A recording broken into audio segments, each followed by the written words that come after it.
Welcome back to the channel, guys. Today we're going to be reviewing another movie, the sequel to the original Batman, called Batman Returns. And here to help me is my little brother, Sean. Say hi, Sean. Hi, Sean. Yeah.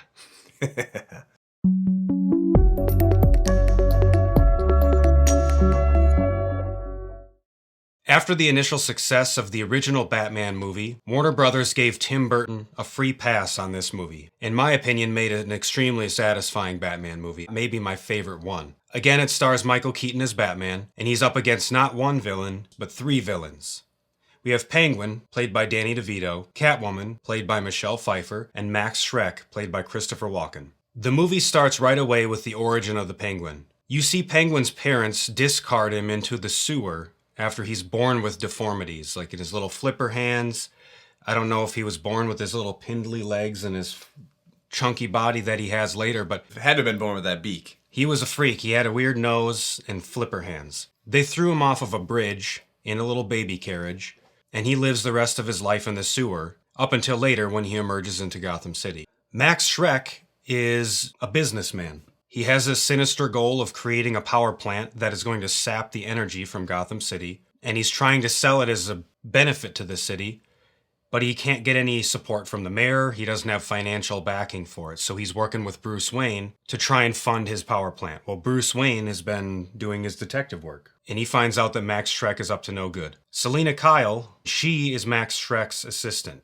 She discovers Max Schreck's sinister plan, and he throws her out of a window to kill her. She doesn't die, and she evolves as Catwoman. Later on, the Penguin emerges from the sewer. In a guise to find his parents, Max Schreck uses the Penguin as a new candidate to run for mayor. The Penguin has had control of the Red Triangle Gang. It's a band of misfit circus folk that have been terrorizing Gotham. Carnies. Carnies. Watch out for carnies. One of my favorite moments in this movie is when the Red Triangle Gang is going around terrorizing, and there's a devil.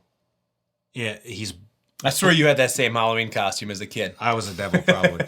The devil was blowing fire into this convenience store, and the Batmobile rolls up, and we got the same cool Batmobile that we had in Batman 89. This devil's blowing fire at the Batmobile, and Batman's like, "Nuh-uh, I'm gonna blow fire on you." And he plants that thing, and it turns the Batmobile around, and he guns it, which shoots the fire out of the back and just torches that guy. And that was like one of my favorite scenes. I literally laughed out loud. Speaking of that, too, I mean, the unapologetic killing of enemies in this movie. That for one of them. Yeah. And then when he straps the dynamite to that big dude's belly, knocks him out, throws him off the building, and then he walks away and the dude blows up behind him. Just sure he didn't actually kill him. I mean, he didn't lead him to safety. He died. That's the thing about this is if you're a comic book purist, you probably don't like this movie because Penguin's not like that in the comic book. He's a smart, businessman. He's a gangster. Gangster, yeah. Mobster. He's a garbage monster in this movie, and yeah, I love monster. it. But if you're a comic book purist, you're not going to like that. Yeah. So I could see some people's criticism of that.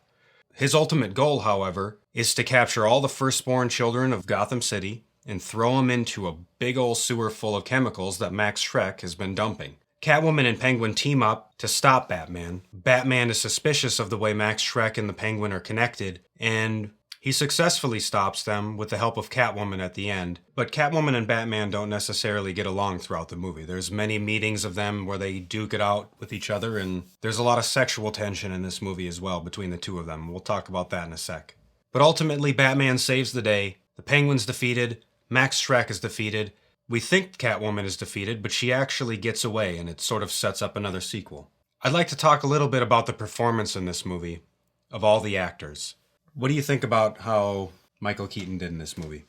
Michael Keaton surpassed how well he played Batman and Bruce Wayne from the first movie. More confidence. You could he see kind that. of fit into the role better. He molded into Batman better. The writing in this movie allowed for Bruce Wayne to have more of a dynamic role. There are more connections with his parents and Penguin's parents, and they support this idea that having a messed up childhood just can mess you up for the rest of your life. Right. You see that with the Penguin in the beginning and how it messed him up. Batman's parents being killed when he was younger. They continue on with that idea of how integral it is to have parents. Yeah, and you see Bruce Wayne's relationship with Alfred is just more than Butler and Bruce Wayne. They work together. Michael Goff plays Alfred again, and he's helping Batman throughout the movie with jamming signals and discovering and, in the news articles that he's wrapping up. He helps Batman coordinate all of his detective work, and it's awesome to see that. That was a misstep in the first movie, and they nailed it in this one. This movie was nominated for 2 Oscars. 1, Best Visual Effects, and 2 for Best Makeup. The makeup that they did on Danny DeVito was crazy. Yeah. And Danny DeVito's performance in this movie was, he is a piece of shit in this movie. Danny DeVito kills it, but he's biting people's noses off and he's giving people the flipper trick and all the creepy stuff that he does throughout the movie. What the hell is a flipper trick? He was going to Teach you my French flipper trick. So, I guess if you become mayor, you get a whole bunch of poontang. Yeah. Sign me up. He's creepy in this movie. He's creepy in a sexual way, which... Towards Catwoman, too. Big time. Big time. And as a kid, when I watched this, I was only like 5. And as a kid, when I watched this, I had nightmares for years. I Still had nightmares. I watched it the other night again. I had nightmares again. I had no idea all the stuff they were talking about when I was 5. All the sexual innuendos and all that. But when I rewatched it again, I was like, good Lord. Yeah. And why is Penguin so sexual anyways? He lived in a sewer. He's a horny dude living in a sewer by himself, I guess. Yeah. But while we're talking about sexual tension, we have to talk about Michelle Pfeiffer. Babe alert. Oh. She's a 10. I'm not a huge fan of people licking me, but I would let Michelle Pfeiffer lick me. In one of the times that they meet and fight, she ends up pinning Batman down and ends up licking his face, and I'm like... Just all the way up. And he even licks it. He's like, And I'm like, I know, right? After she gets pushed from that building, she comes back with this confidence. Swagger. She is hot. Yeah. And every time she's on screen in her black outfit and the way the lighting and the setting works, she just looks insanely good. Yeah. I personally think this is my favorite Catwoman. Just acting-wise, costume-wise, easily the best one. Michelle Pfeiffer, every time you'd see her, she looked like she was about to cry. Her eyes were just like she had been crying for days. The way that Bruce Wayne and Selina Kyle throughout the movie grow to learn that each of them have been fighting each other was awesome. Yeah. Initially, Bruce meets Selina Kyle at a meeting that she was preparing for. Bruce is immediately attracted to her. He asked her out the first time he ever saw her, right after the meeting. He did. Unbeknownst to each other and their entanglements as Batman and Catwoman, he invites her over. There's a sexy scene where they're making out and she's feeling him and she's touching a spot where she stabbed him earlier and he touches her arm where he threw a bunch of acid on her and they're all weird about it. They keep building this sexual tension up and the entire time they don't know. It really plays well on screen. Yeah. One instance is when Batman and Catwoman meet and they're fighting, and she pins Batman down and she gets on top of him.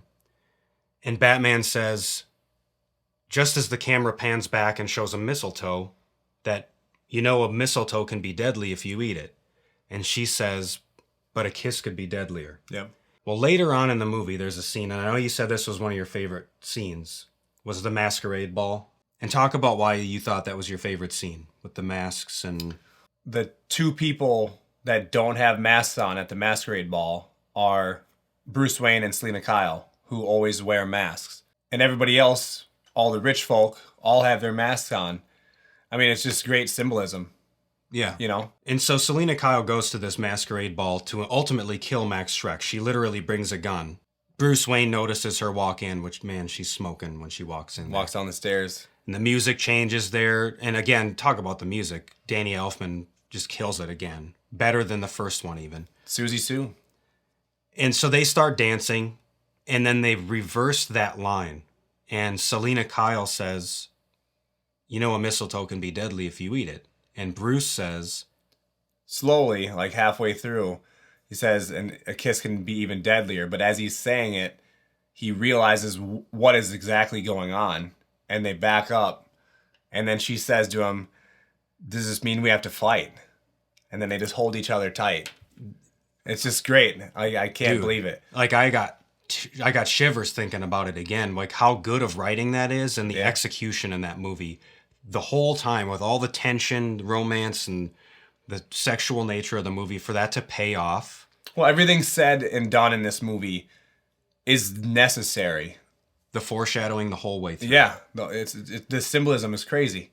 And so ultimately that's when Penguin was planning to kill all the firstborn children, was during this masquerade ball when all the rich parents are at this party. And after Bruce Wayne and Selina Kyle leave, the Penguin bursts up through the floor in his little rubber ducky boat or whatever that is. How do you not see a guy driving around in a big rubber duck? He comes to take Chip, which is Max Shrek's son, back down to the sewer to kill him.